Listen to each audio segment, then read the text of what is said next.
Hello students, good afternoon all of you. So we are on chapter number 6, combustion and flame.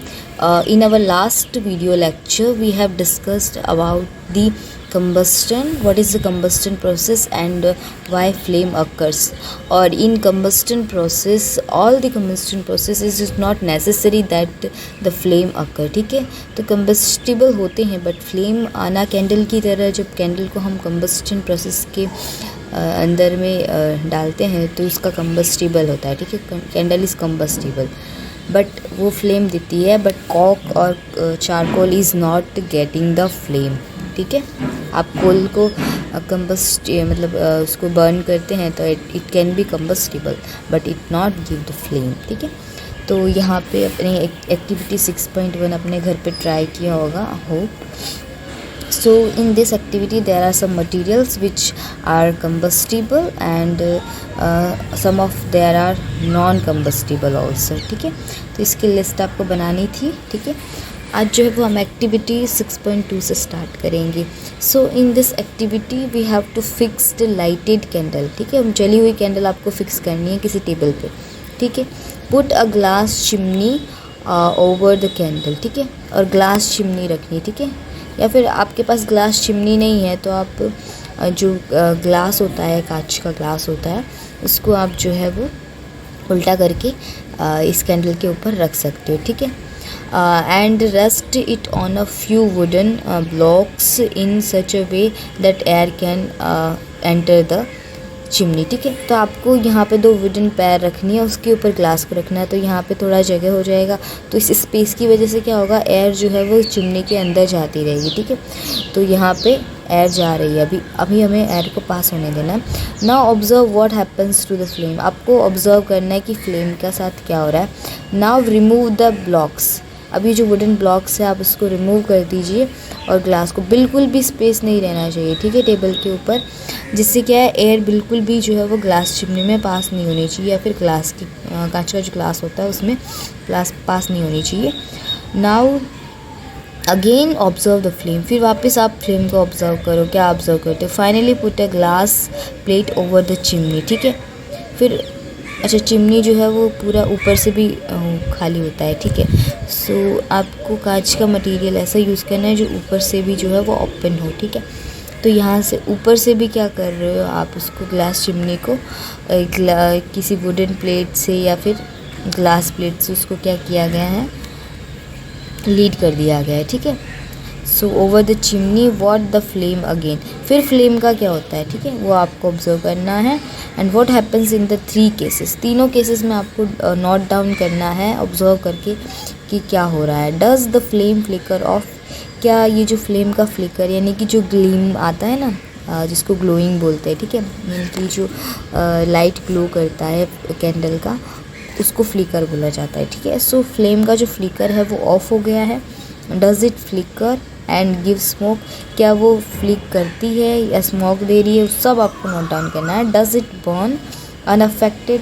क्या वो बिना किसी affection के मतलब बर्न हो रही है, मतलब उस पर कोई इफ़ेक्ट नहीं हो रहा है इन सब चीज़ों से. मीन्स हमने चिमनी डाला, उसके ऊपर प्लेट डाला, वुडन ब्लॉक भी हटा दिए, तो उससे क्या इफ़ेक्ट हो रहा है क्या नहीं हो रहा है वो भी आपको नोट डाउन करना है. So can you infer anything at all about the role play by air in the process of burning. तो आप देखेंगे कि यहाँ पे जब आपने एयर पास होने दिया तब तक जो है वो आपका कैंडल ग्लीम करेगा. ठीक है, लेकिन जब यहाँ नीचे से एयर पास नहीं होने दिया तो जो है वो कैंडल का जो ग्लीम है वो ऑफ हो जाता है. ठीक है, फ्लेम फ्लिकर ऑफ हो जाता है, but still it getting the flame. ठीक है, यानी कि उसमें स्मोक मिलता है आपको, बट आप जब ऊपर से ढक दोगे तो ये स्मोक भी जो है वो फिनिश हो जाएंगे और वाटर वेपर्स जैसा कुछ है जो है वो यहाँ पे थोड़ा थोड़ा बन जाएगा. Now we find that for combustion air is necessary. तो यहाँ इस प्रोसेस से आपने ये नोट डाउन किया कि कम्बस्टन प्रोसेस के लिए एयर जो है वो उसका रिक्वायरमेंट रहता है. एयर नहीं होगा, मतलब बहुत ज़्यादा एयर नहीं, but little bit amount of air is necessary for the combustion process. बिल्कुल भी एयर नहीं होगा तो बर्निंग प्रोसेस अकर नहीं होगा. The candle Burns freely in case. ठीक है, तो ए में ये जो केस ए है उसमें फ्रीली मतलब बर्न करेगा, क्योंकि यहाँ से ऊपर से भी एयर पास हो रहा है, नीचे से भी, ठीक है। तो एयर को हम पास होने दे रहे हैं। So when air can enter the chimney from below, जब नीचे से जो है वो चिमनी में एयर एंटर करेगी तो फ्रीली जो है आपकी कैंडल बर्न करेगी। बी केस में क्या हो रहा है, when air does not enter the chimney, यानी नीचे से जब बिलो साइड से जब एयर जो है वो चिमनी में एंटर नहीं करेगी, the flame flickers and produces smoke, ठीक है। तो फ्लेम क्या करेगी, फ्लिकर करेगी, यानी और ज़्यादा ग्लीम करके स्मोक देना शुरू कर जाएगी, ठीक है। उसमें स्मोक प्रोड्यूस होने लग जाएंगे, ठीक है। Now in case see the flame finally goes off, फिर बाद में फ्लेम जो है वो पूरी तरह से ऑफ हो जाता है, ठीक है। फ्लेम का जो फ्लिकरिंग है वो पूरी तरह से ऑफ हो जाता है, because of air is does not available, ठीक है। ऐसा क्यों हो रहा है, क्योंकि एयर जो है वो अवेलेबल नहीं है, इस वजह से ऐसा हो रहा है। Now, Bujo have one question. We have read that the sun produces its own heat and light, ठीक है। आप सभी को पता है, रीड भी किया होगा और आप सभी ने सुना भी होगा कि सन का खुद का अपना हीट होता है और वो खुद ही जो है वो लाइट प्रोड्यूस करता है, तभी जो है वो डेज़ होते हैं। So it is also some kinds of combustion, तो ये भी किसी तरह का कंबस्टन होगा। और कंबस्टन प्रोसेस में क्या होता है, जब लाइट और हीट जो होता है वो कंबस्टन प्रोसेस में ही ओनली फॉर अकर होता है। सो सन भी जो है वो कंबस्टन प्रोसेस को फॉलो करता है, ऐसा बूजो ने क्वेश्चन पूछा। सो क्या ये राइट है या रॉन्ग है। So it is also some kind of combustion, तो क्या ये भी एक तरह का सम काइंड ऑफ कंबस्टन हो सकता है। So yes, in the sun heat and light are produces, ठीक है। हीट और लाइट प्रोड्यूसेस होते हैं बाय द न्यूक्लियर रिएक्शन, कौन से रिएक्शन से, न्यूक्लियर रिएक्शन। न्यूक्लियर रिएक्शन किसको बोलते हैं, हाइड्रोजन का हीलियम में कन्वर्ट होने का जो प्रोसेस होता है उसको न्यूक्लियर रिएक्शन बोला जाता है।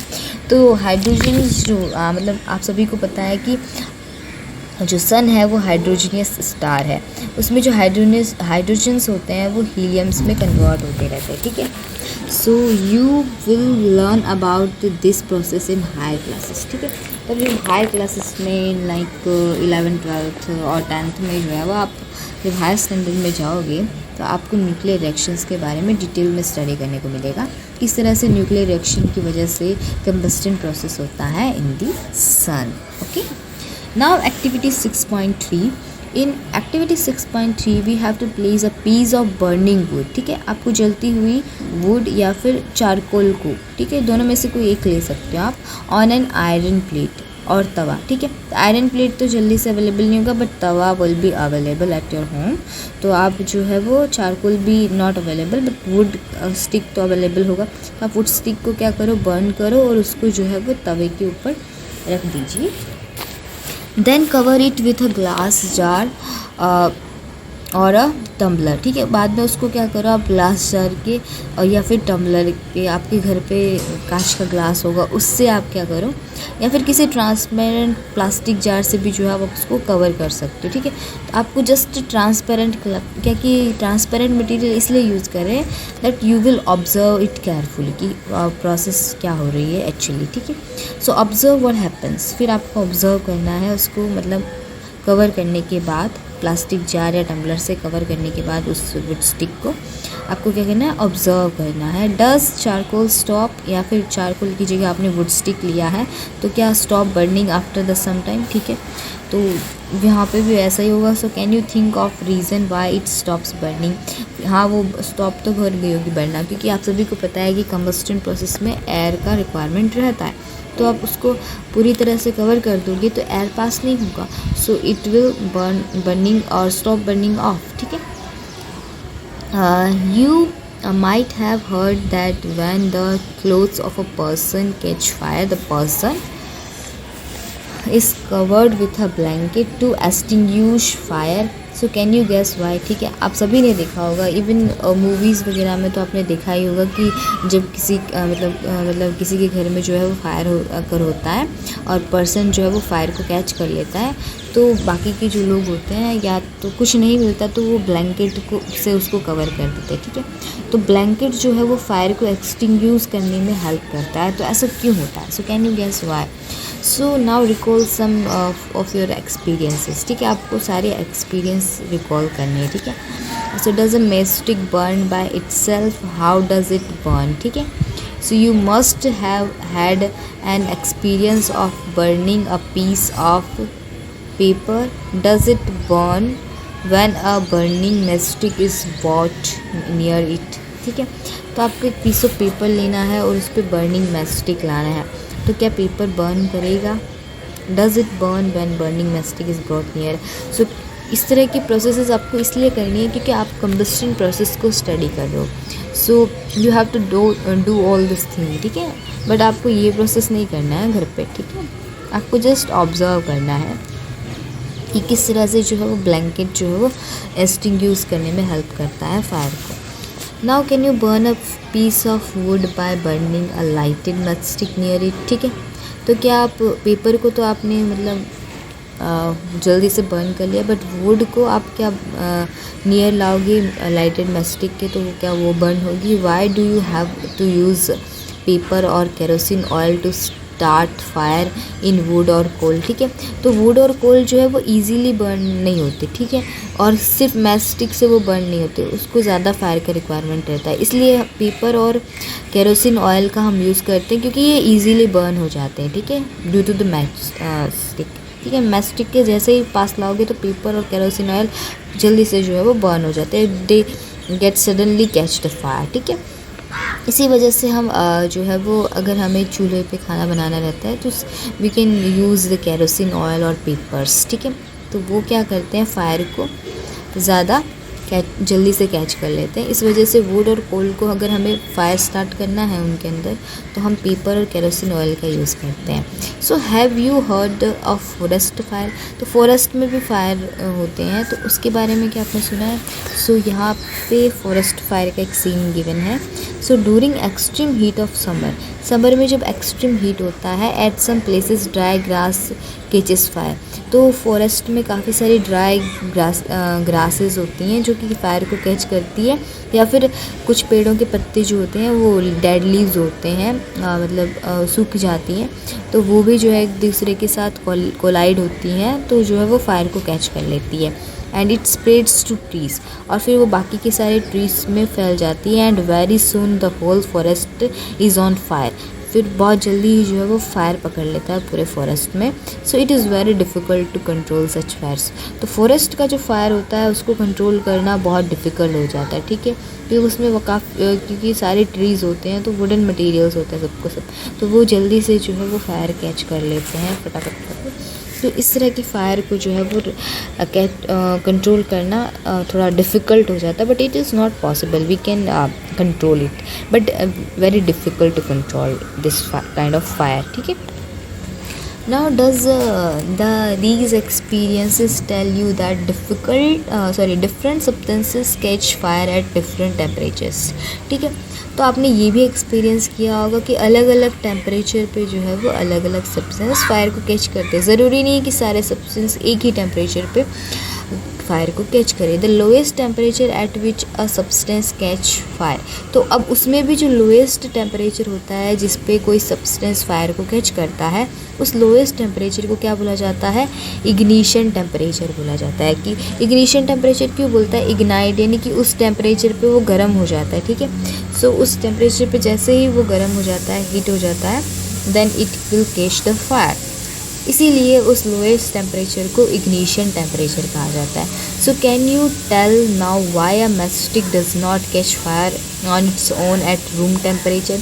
तो रूम टेम्परेचर पे मैचस्टिक अपने आप ही फायर क्यों नहीं कैच करता? मतलब मैचस्टिक तो रहता है ना मैच बॉक्स में, तो रूम टेम्परेचर पे वो अपने आप ही नहीं जलता, हमें उसे जलाना पड़ता है, ठीक है. So why does matchstick start burning on rubbing it on the side of match box, ठीक है. जब हम वो जो मैच बॉक्स के साइड में जो मटेरियल रहता है वहाँ पे हम उसको रब करते हैं तो उसका टेम्परेचर जो होता है वो रूम टेम्परेचर से इंक्रीज़ होता है, वो और ज़्यादा हीट प्रोड्यूस होता है और वो कोलाइड होता है उस मटीरियल के साथ, तभी जो वो बर्न होता है. ऐसे ही मतलब ऑटोमेटिकली मान लो कि मैचस्टिक कहीं पर रखा है और वो बर्न हो जाए रूम टेम्परेचर पे, तो इससे काफ़ी ज़्यादा हार्म हो सकता है, हमारे होम में जो है वो फायर कैच कर सकता है. सो दैट्स वाई मैच जो है वो रूम टेम्परेचर पे बर्न नहीं होता, बट जब उसको हम मैच बॉक्स के साइड में जो मटेरियल रहता है उस पर रब करते हैं देन इट विल बर्न, ठीक है. सो यहाँ पे हम मैच बॉक्स का और मैच स्टिक का हिस्ट्री स्टडी करेंगे, ठीक है, कि किस तरह से मैच स्टिक बना हुआ है। तो आप सभी को पता चल जाएगा कि क्यों जो है वो हम रब करते हैं तभी जो है वो मैच स्टिक बर्न होता है, रूम टेम्परेचर पे क्यों नहीं होता। So the history of match stick is very old, बहुत पुराना है। More than 5000 years ago small pieces of pine would dipped in sulphur. जो पाइन वुड होती है ना, पाइन की जो लकड़ी होती है, ठीक है, उसको जो है वो सल्फ़र में डिप किया जाता है, ठीक है, and used as a matchstick in ancient Egypt. तो मतलब इजिप्ट में सबसे पहला स्टार्ट हुआ था कि फॉर 5000 ईयर अगो जब मैस्टिक कैसे बना, पाइन वुड का जो स्टिक होता है उसको डिप किया गया सल्फ़र में, and it is used as matches, ठीक है। The modern safety match was developed only about 200 years ago. लेकिन जो मॉडर्न सेफ्टी आज जो हम मैच बॉक्स यूज़ कर रहे हैं और मैच स्टिक यूज़ कर रहे हैं वो कब बनी थी, 200 ईयर्स अगो, यानी 200 साल पहले जो है वो बनी थी। A mixture of antimony trisulphide, ठीक है, मैच स्टिक किसका मिक्सचर है, antimony trisulphide, potassium chlorate and white phosphorus with some glue and glue इसलिए क्योंकि वो जो मटेरियल होता है वो उसको चिपकाने के लिए पाइन स्टिक पे यूज़ होता है। And starch was applied on head of a match made of suitable would, ठीक है। तो अभी पाइन वुड ज़रूरी नहीं है, कोई भी सूटेबल वुड हम यूज़ कर सकते हैं और उस पर जो है वो ये सारे मटेरियल्स हम उसके टॉप पे अप्लाई करते हैं या फिर उसके हेड पे अप्लाई करते हैं, ठीक है। जो ब्राउनिश एरिया होता है और ब्राउनिश और रेडिश मिक्स एरिया जो होता है वो मैच स्टिक पे, वो इन सारे मटेरियल्स का बना होता है। किसका, antimony trisulphide, potassium chlorate, white phosphorus with some glue and starch was applied on a head of a match made of suitable wood when struck against a rough surface, ठीक है। तो उसको रफ सरफेस पे हम struck करेंगे, white phosphorus got ignited. उसमें जो white phosphorus होता है ना, ये वाइट फॉस्फोरस वो इग्नाइट होता है, ठीक है, यानी कि उसका लोएस्ट टेम्परेचर क्या है, जब उसको रब करते हैं तब उसका लोएस्ट टेम्परेचर उसको कहा जाता है।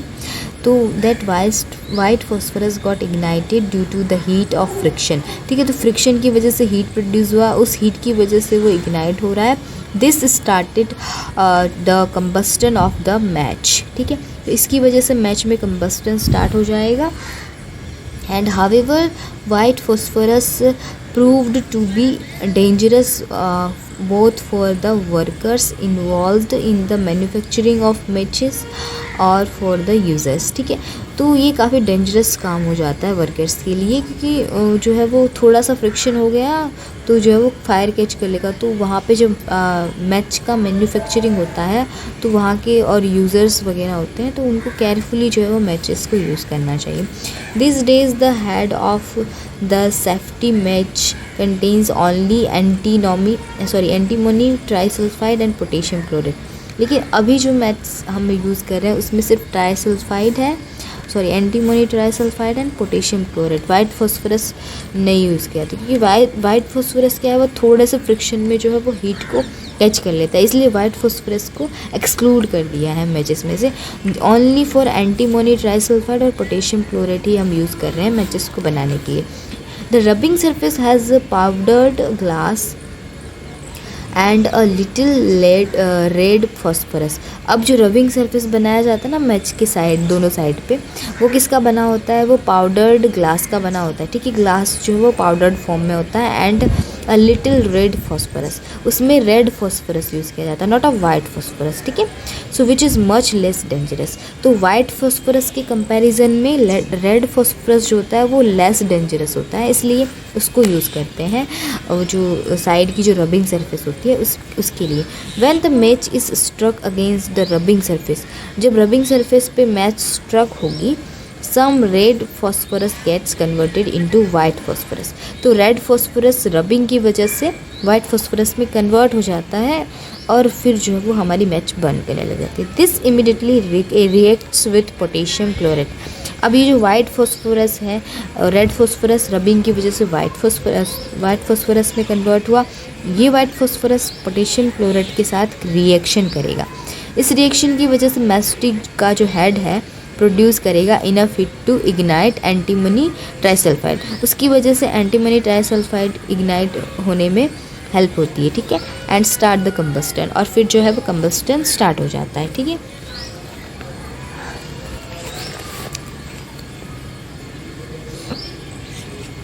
Now we find that a combustible substance cannot catch fire or burn as long as its temperature is lower than its ignition temperature, ठीक है। हम सभी को पता है कि कोई भी combustible substance होता है वो तब तक फायर कैच नहीं करेगा जब तक वो उसकी इग्निशन टेम्परेचर से कम टेम्परेचर पे होगा। यानी लोएस्ट टेम्परेचर, कम से कम टेम्परेचर क्या है, इग्निशन टेम्परेचर है। इग्निशन टेम्परेचर से कम टेम्परेचर पे वो कभी भी जो है वो फायर कैच नहीं करेगा। जैसे ही इग्निशन टेम्परेचर को रीच करेगा then it will catch the fire. तब तक जो है वो कंबस्टिबल सब्सटेंस, भले ही वो कंबस्टिबल सब्सटेंस हो, but it will not catch the fire. जब तक वो अपने इग्निशन टेम्परेचर को रीच नहीं कर लेता है तब तक जो है वो फायर कैच नहीं होगा। तो have you ever seen cooking oil catching fire when a frying pan is kept for long on a burning stove, ठीक है। आप जो बर्निंग स्टोव पे बहुत ज़्यादा टाइम तक कुकिंग ऑयल को रख दोगे तो मतलब आपका जो कुकिंग ऑयल है वो बहुत ज़्यादा मतलब गर्म हो जाता है, बर्न हो जाता है। तो उसके बाद जो है वो आप उसमें जब फ्राई करने जाते हो तो it will catch the fire. इसीलिए जो है वो कुकिंग ऑयल को ज़्यादा जो है वो हीट नहीं प्रोवाइड करना चाहिए, तो इसलिए वो बर्न हो जाता है। So kerosene oil and wood do not catch fire on their own at room temperature, ठीक है। केरोसिन ऑयल और वुड जो होते हैं वो रूम टेम्परेचर पे अपने आप जो है वो फायर को कैच नहीं करती, ठीक है। उनकी इग्निशन टेम्परेचर को रीच करेंगे उसके बाद ही जो है वो केरोसिन ऑयल और वुड में जो है वो फायर कैच होगा।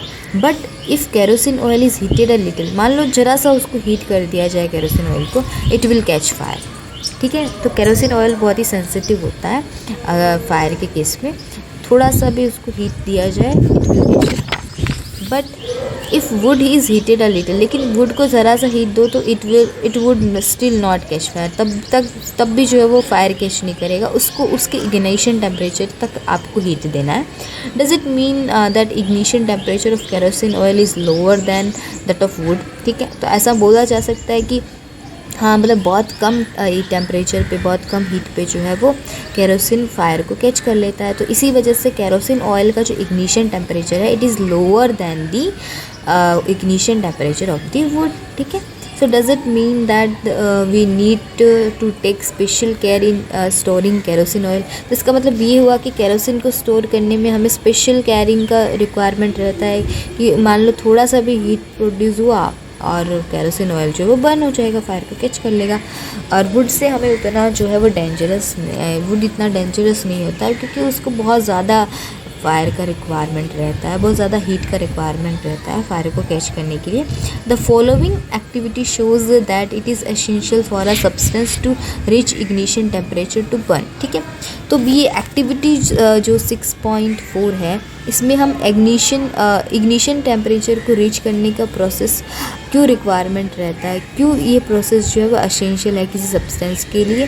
क्योंकि जब तक जो सब्सटेंस भले ही कंबस्टिबल हो लेकिन जब तक इग्निशन टेम्परेचर को रीच नहीं करेगा वो बर्न नहीं होगा। इसलिए इग्निशन टेम्परेचर तक पहुंचने की जो प्रोसेस है वो नेसेसरी है, उसको हम नेक्स्ट लेक्चर में स्टडी करेंगे। So thank you for watching this video. Bye bye.